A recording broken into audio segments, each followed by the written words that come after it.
What's going on, Jerome's? It's a beautiful, wonderful Friday. Absolutely love to see it. And it's a big time weekend for Minnesota sports as we're starting off the Vikings news dump, as you're probably taking a dump right now. Admit it. All right, so Scouts Honor, if you're taking a dump right now, let us know in the comments. There you go. But a couple of random stories, a couple of random Vikings things to round us out this weekend. Will Raggett, Sports Illustrated. Go. Banger of a Minnesota sports weekend coming up. Saturday. It's a Saturday. Twins, Astros, ALDS. Then the Gophers. Oh, boy. Gophers versus Michigan. I don't know if the 19.5 points is going to be enough, but we'll see. Then Sunday, late window, Vikings versus Chiefs, going to shock the world, little country girl. And then a late game for Twins versus Astros, going to be 2-0, bringing it back to Target Field on Tuesday. Oh, and if your Jerome is going to be at the game on Tuesday, find me. Say hi. Where's Waldo? What's up?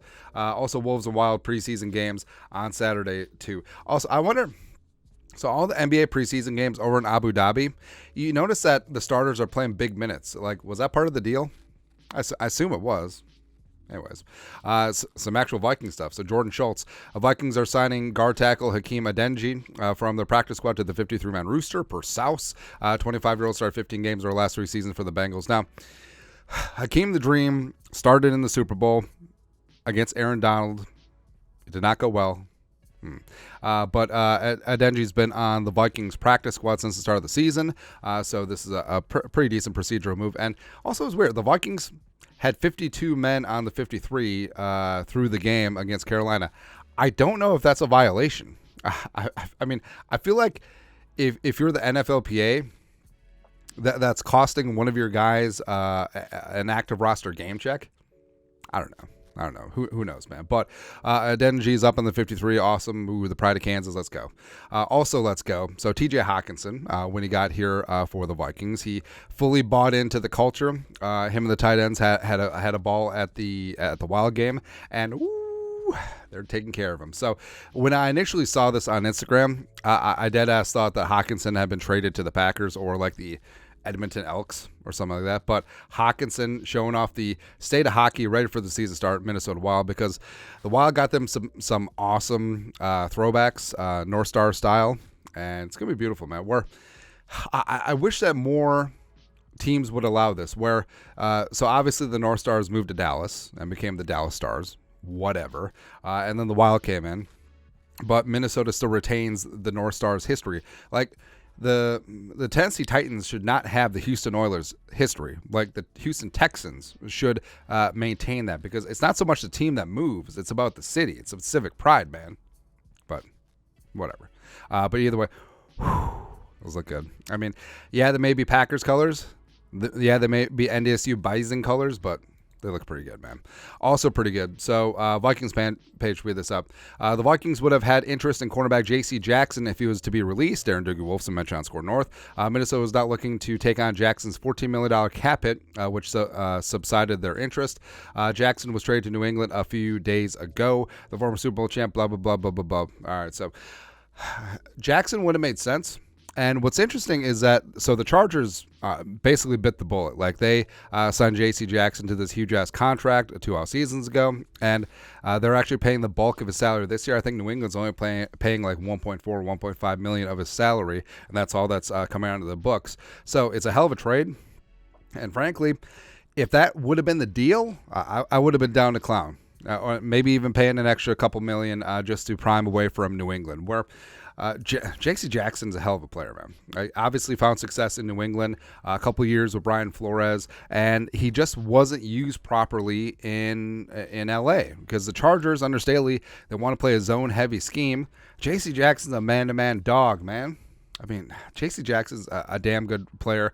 He got paid, respect, but it just wasn't the right system for him. It's sort of like how Nnamdi Asomugha was a great zone and left side of the field cornerback, but when he went to Philly and he was asked to travel and play man, that wasn't his game.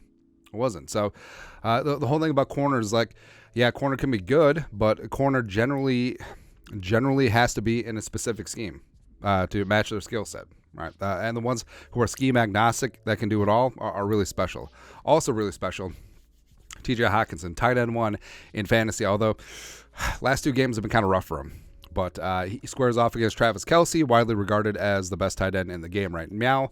Ben Gessling, Star Tribune, go. TJ Hockinson, Travis Kelce have become close friends through the annual Tight End U gathering in Nashville. Why is it in Nashville? I mean, the Titans have never had like a star tight end. Like, was it go back to Frank Wycheck? Sure. Who's organizing this?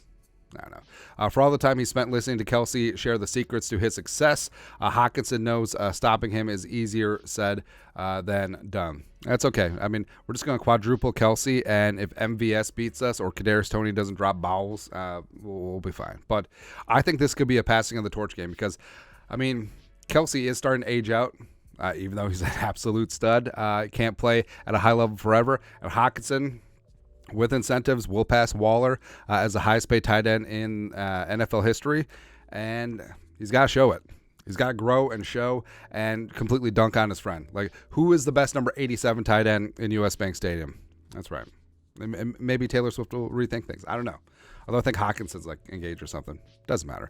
Something that does matter is numerology podcast coming soon. So for whatever reason, the Vikings signed former Gophers quarterback Tanner Morgan to the practice squad. And part of it is because backup quarterback Nick Mullins has a back issue. He's been limited the last couple of days. He may miss Sunday's game. But here's the thing. All right, so you need bodies in practice, and you do need quarterbacks in practice. So even if it's just running a scout team quarterback, it's probably what Tanner Morgan is doing right now. Oh, he's doing his best Mahomes. Oh, Tanner Morgan's doing his Mahomes impression. It's great. It's great, man. But Gessling, Streb, go. That's Tanner Morgan wearing Adam Thielen's number 19 on his first day at Vikings practice. So first off, I love that during the season. So in training camp, like the media is all up in there, right? Like relaying all the like the little stuff. But in the season, they're treated like visitors to North Korea. Like they only see what the host wants them to see, and then they're shooed off. It's so funny, man. But yeah, we can't see Tanner Morgan there, but I assume he's wearing number 19. Now, Brandon Powell did wear 19 in preseason, but that's when you have 90 men on the roster. But I mean, there's lots of other numbers, man. But I mean, Tanner Morgan, even though he's from Kentucky, like last couple, he spent like 19 years with the Gophers, so it probably spanned most of Thielen's career. So I mean, he's got to have an affinity for him. Sure, why not? Go ahead. Although 19 is a stupid ass quarterback number. I was only Johnny Unitas could pull it off. But all right, so we should do a power rankings of actually. Can I do that right now? I think I will. And I will on the fly. All right, so nope, here we go. Nope, there we go. All right, so this is a good pot. So 1, 2. All right, so we're only going to do, obviously, number 20 is like the GOAT quarterback number, but, can't go there. Actually, can quarterbacks be number 0 in today's rules? Because there really are no rules in the NFL. All right, so numbers 1 through 19, quarterback numbers. I will say 12 is the best, and that's not just because of Brady. I think 12 is great. I will say 7. I'll say 16. 16 is good. 16 is underrated. I'll say 8. I will say 7. 10's underrated, but 10's underrated, but we haven't really seen 10. I mean, because obviously it's been retired with Tarkenton. 11.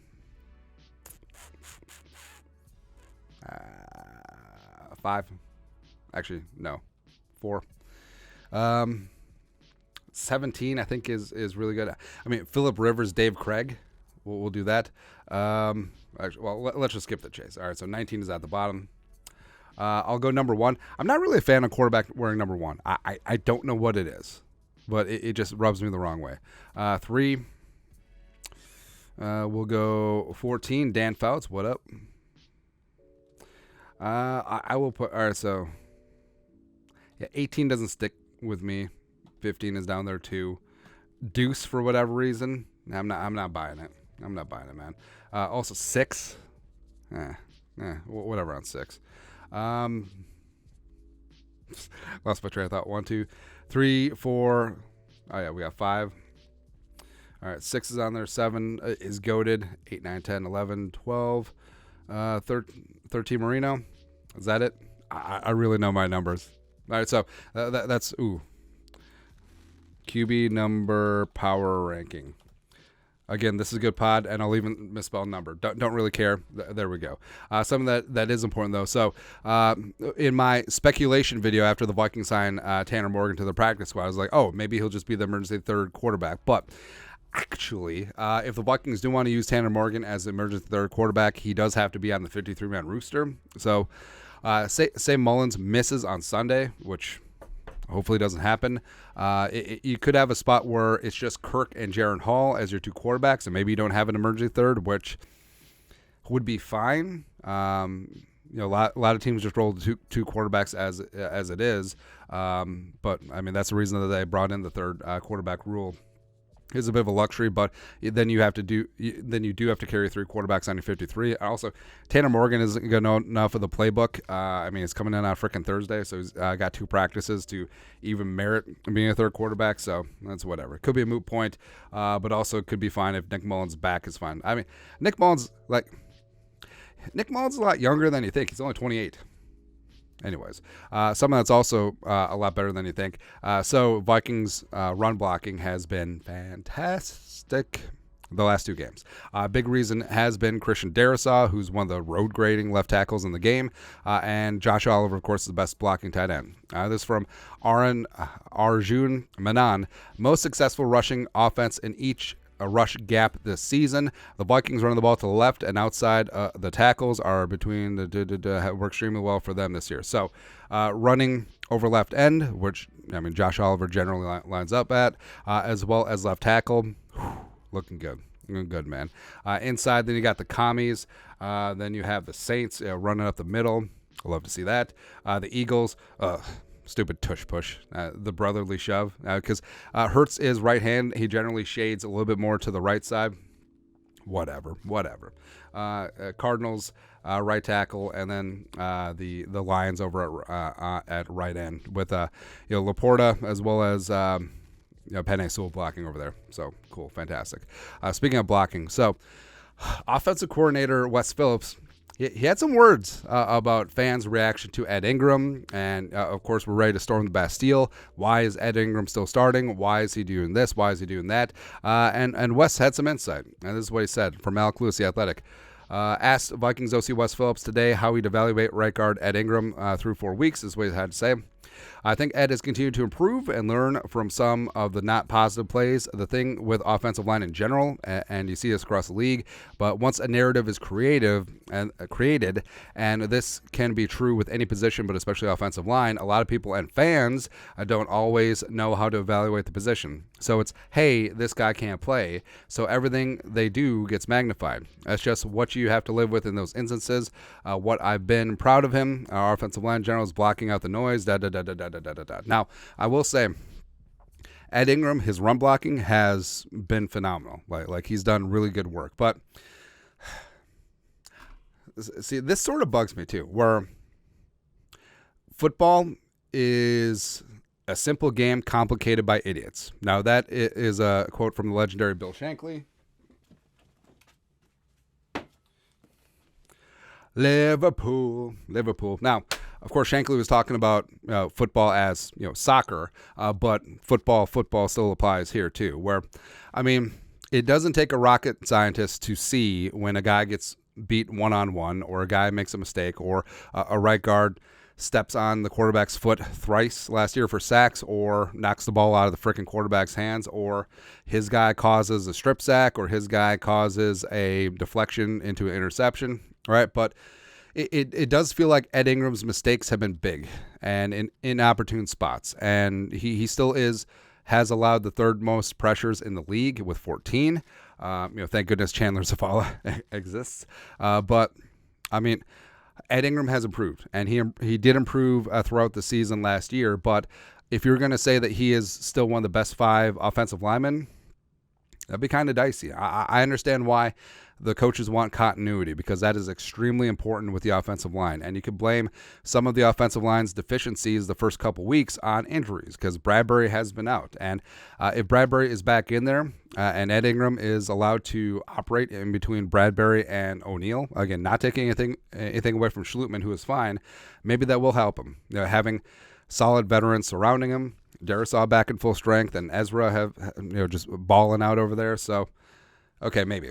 And maybe it's a spot where Dalton Reiser gets paid $4 million just to be a backup and be on like extra point, a couple snaps a game. But he's there to light a fire under the ass of Ed Ingram or Ezra or Bradbury or whoever. It's $4 million well spent. We'll take that, man. There we go. But that's it. Enjoy yourself this amazing Minnesota sports weekend. Hopefully things go our way. Hell, I mean, the Twins can lose both games. Whatever. It happens, man. And the Gophers could get boat raced by Michigan by 50. Whatever. But if the Vikings beat the Chiefs, ay Dios mío. Let's go, man. But that's it. You guys are the best. Venmo. It's Friday. Skull. Production value.